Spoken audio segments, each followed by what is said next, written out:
Welcome, fight fans. We are in a different setting again. So basically what we want to do here, we're calling this segment, for lack of a better word, burgers and breakdowns. I think it's a pretty good Yeah, sounds good perfect to me. Anything with a burger in it sounds Yeah, amazing. I'm sold. Sign me up. Basically what we want to do is just change environment a bit, get around, see what Joburg has to offer in terms of burgers. Today we're at BGR. This is going to be the first one. We're going to smash some burgers and then take a look at the EFC fight card coming up. Yeah, excited.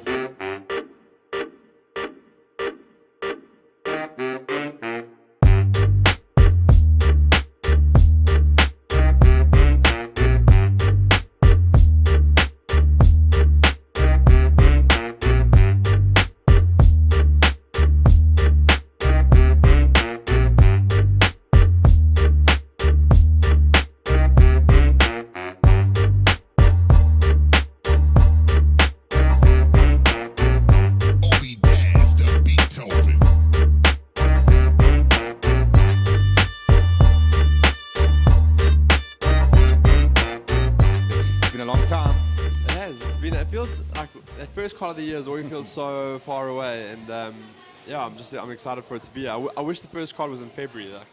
Like, that feels like a good timing to kick off the year. Even like towards the end of Feb maybe, or like middle to end of Feb would be a good one. They've had a couple at the end of Feb. I remember Dave Bieski fought on one of the end of Feb cards a while back. But yeah. Yeah, it's always a weird mix of like leaving you longing for more and like, okay, hurry up, let's get on with it now. Well, by the time they come around, it'll be like almost 4 months. Yeah, Jeez, somewhere there. Quarter of a year, a third of a year, just gone with no MMA action. Some will say some people need a holiday. That's what some will say. I don't know if you need 4 months though. Yeah, that's hectic.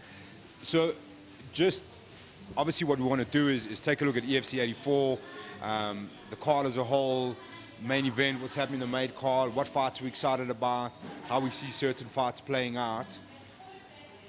First glimpse at the card, all factors considered, time off. There's been quite a gap. What is your initial feeling just having a look at that card overall?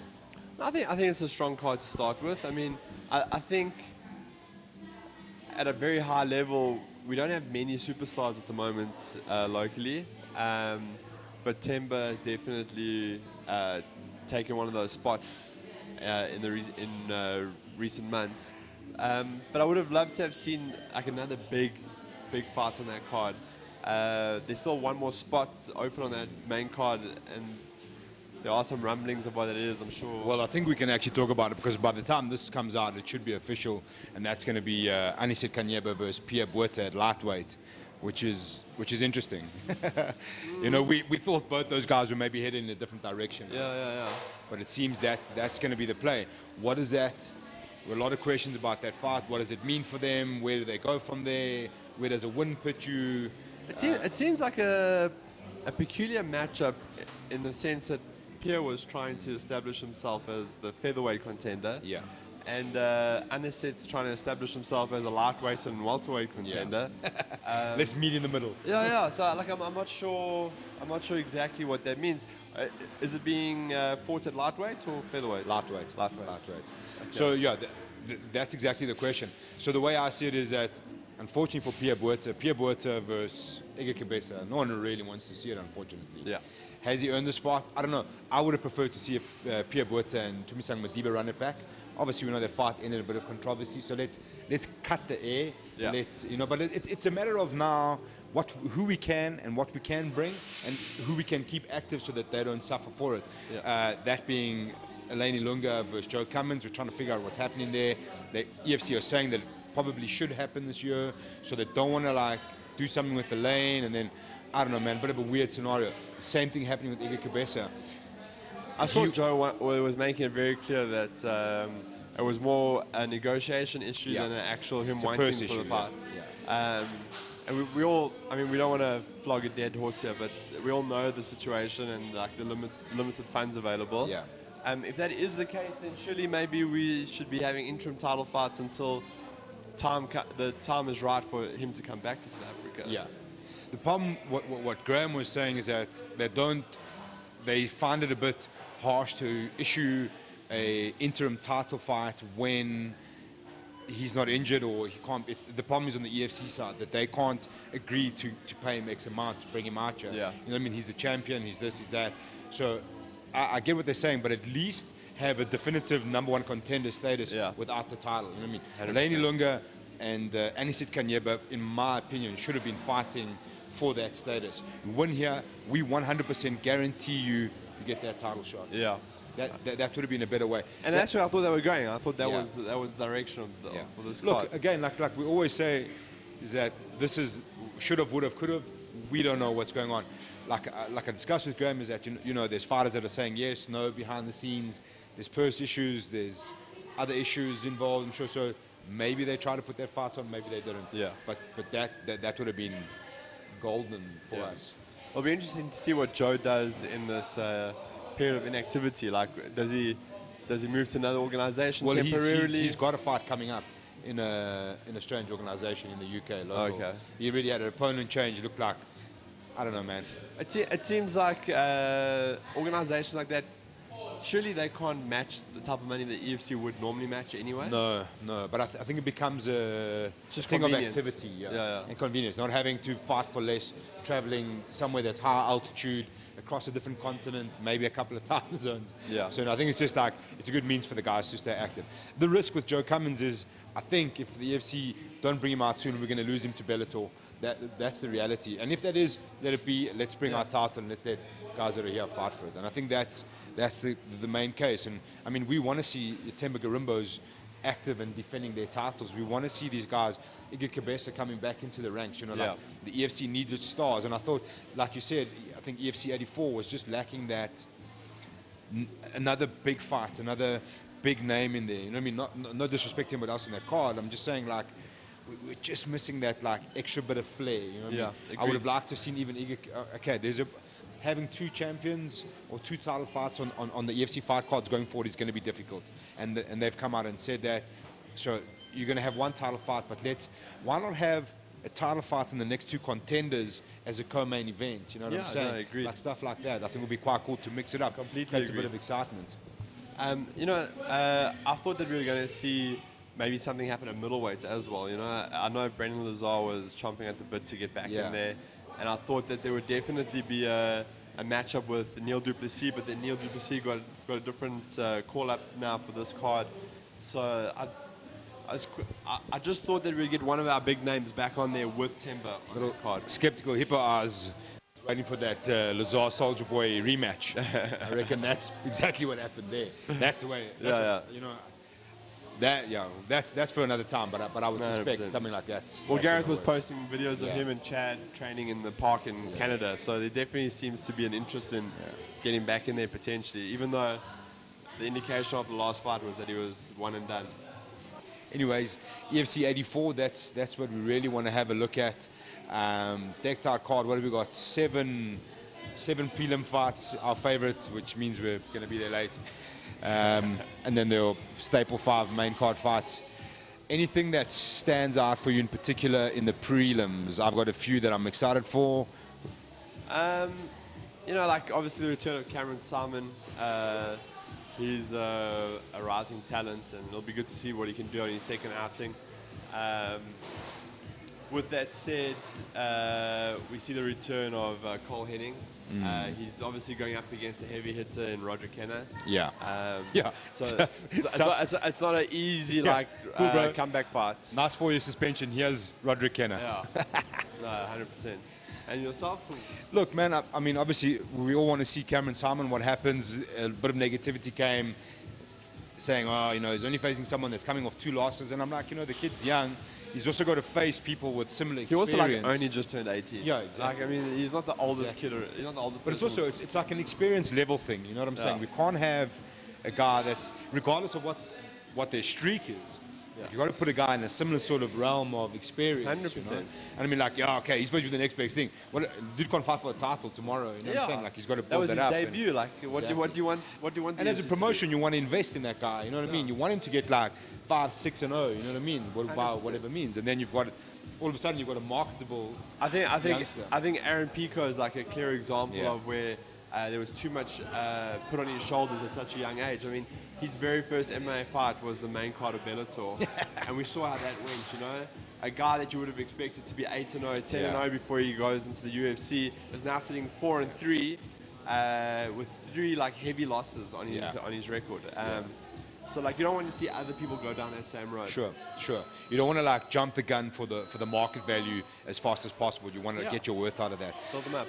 I'm happy to see Mark Cumber back on there, who's given me endless amounts of trouble for never calling him, and Diego Banju, I think it is. I don't know how to say his name properly. He looks like a mean dude, bro. They're like swallowing swords and stuff. Yes, Pretty he looks crazy. like a mean dude. He looks the part. He certainly looks the part, and I think that's one of those fights that, you know, like for fight fans that are there on the night, when they see these two dudes walking out, you're gonna like, you know, like bite your nails a bit, move to the edge of your seat. You're like, they definitely look the part, and on paper it looks like it's gonna be a banging kind of fight. Yeah. To be honest, I think that's the kind of fight you could see opening up a main card, just personally based on what you think's going to come out of it. Yeah. So I'm super excited about that fight, in particularly to see how that all pans out. Yeah, man, and otherwise there's some nice prospects. I think Roy Locola versus JT Buerta from CIT is a cracking fight as well. It's going to be a nice gauge. I mean, we know what Roy is. He's a massive dude. He's tall, strong, physically gifted, and I think... It seems like when you look at them outside of the cage, like they seem like they're in different weight classes. Yeah. They don't look like they're even close to the same size. Yeah. So, you know, and obviously JT Buerta's got a, like... He's kind of had an up-and-down amateur career. Going to see now how he hangs in the big leagues, you know, see how that works out for him. So, yeah, I think in terms of a 7-fight prelim card, there's a lot of excitement there. I think there's a lot of good fights. Ah, look at that. Food's ready. Food's ready. Press pause.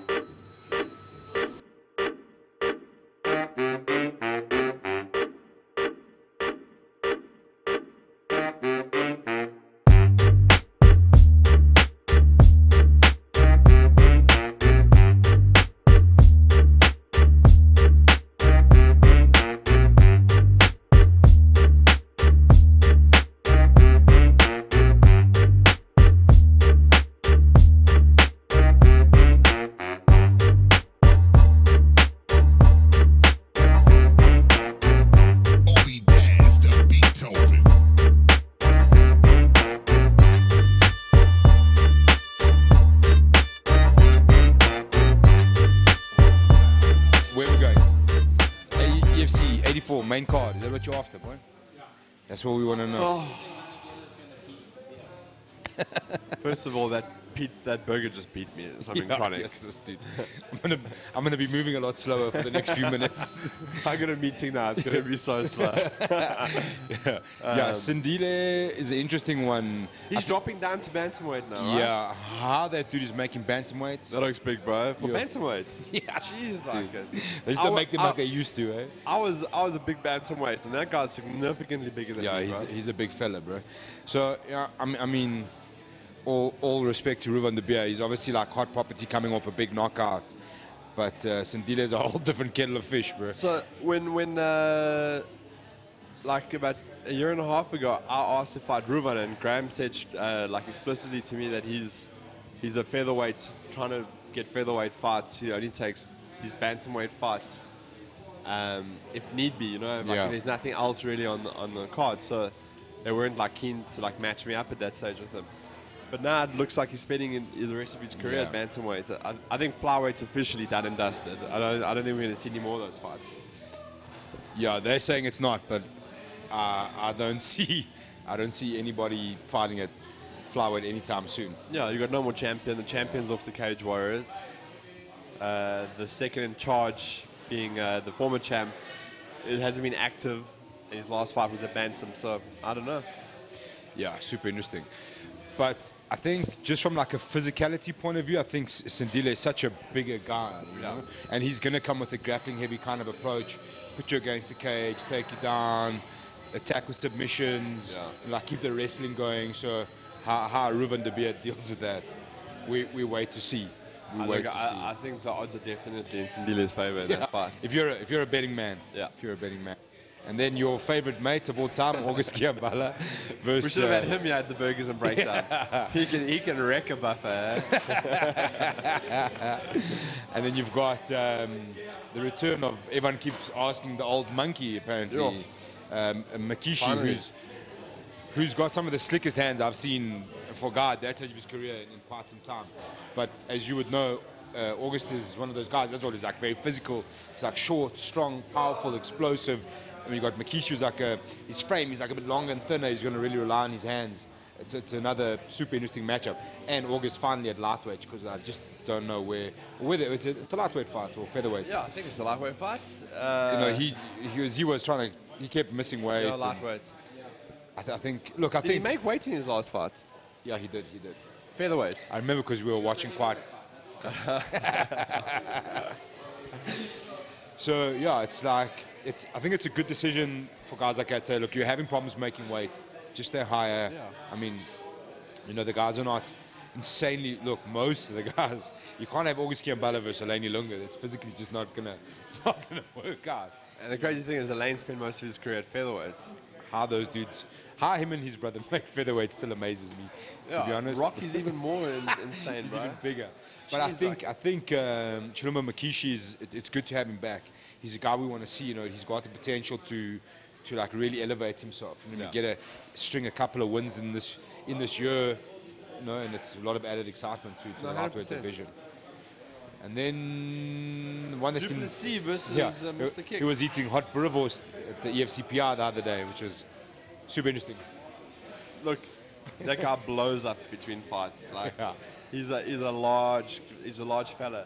Is this going to be at middleweight? Light heavy. Light heavy. Yeah. So they announced the other day that Neil Duplessis asked for it to be a light heavyweight instead, for whatever reason. Because he wanted to bang that flipping boerewors roll at he wanted the boerewors in Chile. We see you, Neil. We see you. Good man. There was talk of boerewors. He's like, cool, light heavyweight, bro. That's how it's going down. But which I think is fine. I mean, they're not the biggest light heavyweight. I think it's a great move. I think that light heavyweight division is the thinnest division in the EFC.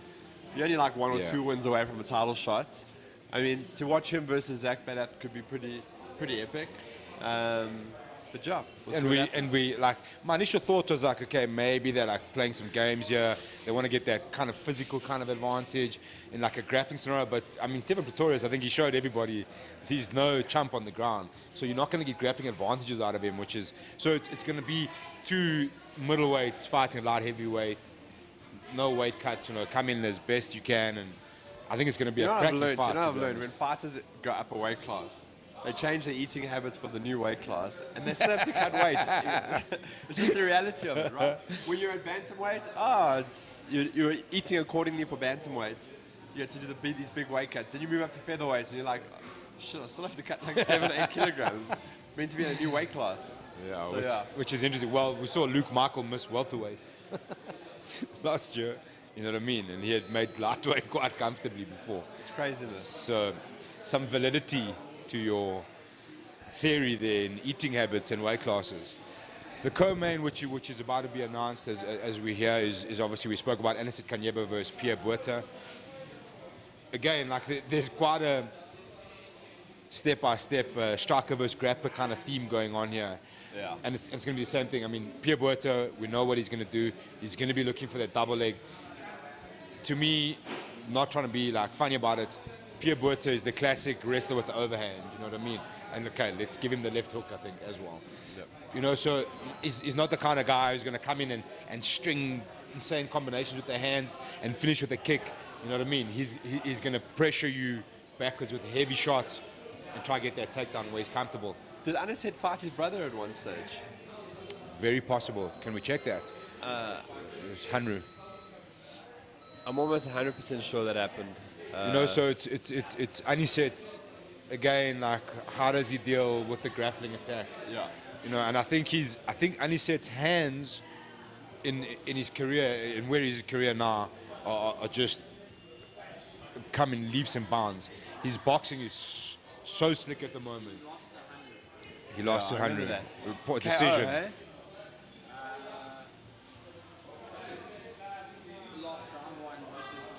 Yeah, it was a knockout. Yeah, punch. It was. I think it was a lead hook. Yeah. Slept him. So but that was quite some time ago. Oh yeah, that was long ago. So I think Aniset's also, the difference between Aniset is a super confident Aniset You know what I mean? You saw how he went forward against Saxon Delafield, who we all thought was going to have a massive power advantage, especially in the hands, and just went through with reckless abandon, you know.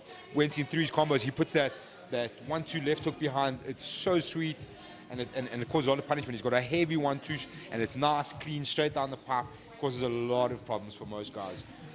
Pierre Botha is tough as it comes. You know, if Pierre Botha can find that space for the double leg, how does Anisette deal with that? Massive caliber wrestling. I think that's going to be the key. Yeah. Look, I think I'd like to give Anisette the advantage in this fight. I think he's on quite a decent run at the moment. He seems to be getting his flow with the grapplers. 4 in a row and 4 big names. Yeah. 4 big names. So Cameron Pritchard, Petey Coxon, Dino Bagatine, Saxon Delafield. Yeah. That's an impressive streak. Yeah. Three big names out of 4. Sandile, eh? Interesting. And that fight was a grapple-heavy affair. Well, Ruben de Beer. The crazy thing is Sandile is going down to bantam, and Anisette recently fought at welterweight. So, I mean, that's madness. Yeah, that is insane. Yeah, Jason van der Merwe on like 24 hours notice though, hey? Wasn't it? Yep. A bantamweight coming up to lightweight in 24 hours notice. Yeah, it's definitely very good. Yeah, I think it was quite heavy. Jason was at like 90 kilos. So what would you say? So you were saying about Pierre Botha. You want to give Saxon the advantage there? Anisette, yeah, definitely give Anisette the advantage there. I see Anisette keeping him at range. It's not a case of whether Pierre's going to get him down. He will get him down at some stage, right? But I think the amount of damage that he's going to receive on the way in from Anisette's going to be the deciding factor here. Yeah. And we've seen like Anisette's got his flow now with the grapplers. He's getting a lot better with dealing with the wrestling. So I definitely put it in Anisette's favor. But with that said, it doesn't really. I don't know if a win against Pierre Botha does anything for him. Yeah, it kind of just keeps him busy till they can figure out what to do. Doesn't change the landscape. Yeah. Just keeps him. It keeps both guys busy until they can decide what to do. And what happens if Pierre beats Anisette? Does that make him the next contender? Yeah, he fights Eleni Lunga. I think they've fought already, haven't they? Yeah, I think they possibly might have, in fact. Yeah, interesting. The Botha brothers have fought everyone. I think that fight is really just. It's there to keep both guys busy. Yeah. We don't know exactly where we're going. Here, you guys take this fight, and then we'll readdress from there. Hanru, yeah. Hanru was a wrecking ball back in the day. I remember that fight. Lane kept throwing those head kicks, and Hanru was just narrowly dipping under them for the for the ankle pick.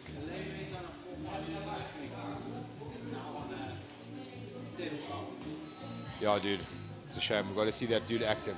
But the talk is that he's going to fight Joe Cummins. EFC is trying to figure out a few things, but it seems it's going to happen either in April or May. That seems to be the talk. Rightio, then the big one, Timber Garimba, Lyle Karam. Super interesting fight. It's so weird because it's almost like we feel like we don't really know Lyle Karam anymore. You know what I mean? Yeah. Like we do, but we don't. I mean, he trains out of one of the best gyms in the world. Yeah. Absolute MMA in St Kilda in Melbourne. He's got world-class coaching. He obviously underestimated the impact the travel was going to have on him in the last fight. But I think this is like the true welterweight fight. You know, not to say that Timber isn't the true welterweight champion. He's definitely the true welterweight champion. But like, I don't think anyone doubted Timber was going to win the last fight. You know. Sure. Whereas this fight's a lot more is a lot closer on paper than him versus Luke Michael.